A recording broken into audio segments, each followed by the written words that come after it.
नमस्कार, मैं हूं अंजलि और आप देख रहे हैं देवी पूजक टाइम्स लाइव टीवी न्यूज। तो चलिए शुरुआत करते हैं आज की मुख्य खबर से। उद्धव ठाकरे के साथ क्यों की बगावत, एकनाथ शिंदे ने नाना पाटेकर को दिया जवाब, शिवसेना पर फिर ठोका दावा। महाराष्ट्र के मुख्यमंत्री एकनाथ शिंदे ने एक टीवी इंटरव्यू के दौरान अभिनेता नाना पाटेकर को बताया कि आखिर उन्होंने क्यों शिवसेना को तोड़ दिया।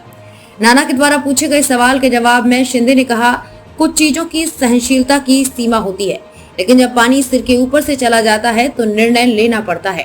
हमने जो किया है उसकी वजह से हम खुश नहीं हैं।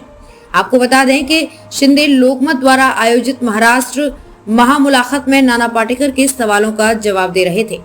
इस दौरान शिंदे ने भावनात्मक और राजनीतिक कारणों के बारे में विस्तार से बताया कि आखिर उन्होंने शिवसेना से बगावत क्यों की। एकनाथ शिंदे ने कहा, जिस पार्टी में हमने इतने साल काम किया, हमने कड़ी मेहनत की, खून पसीना बहाया, अथक परिश्रम किया, उसने हमारे अनुरोध पर कभी ध्यान नहीं दिया।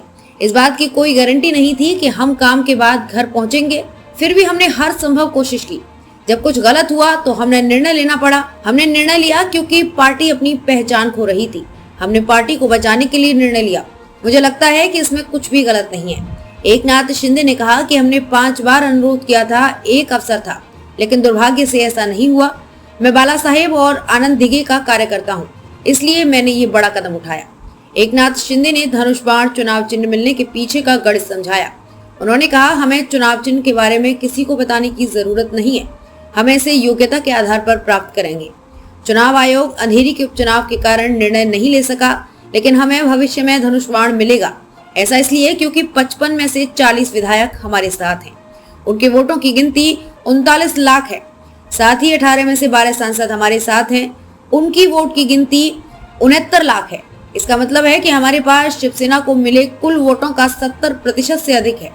एकनाथ शिंदे ने कहा कि लोकतंत्र में बहुमत का सम्मान दिया जाता है, इसी आधार पर धनुष और तीर का निशान हमें दिया जाएगा। खबरों में अब तक के लिए बस इतना ही। मिलते हैं फिर ऐसे ही किसी बड़ी खबर के साथ।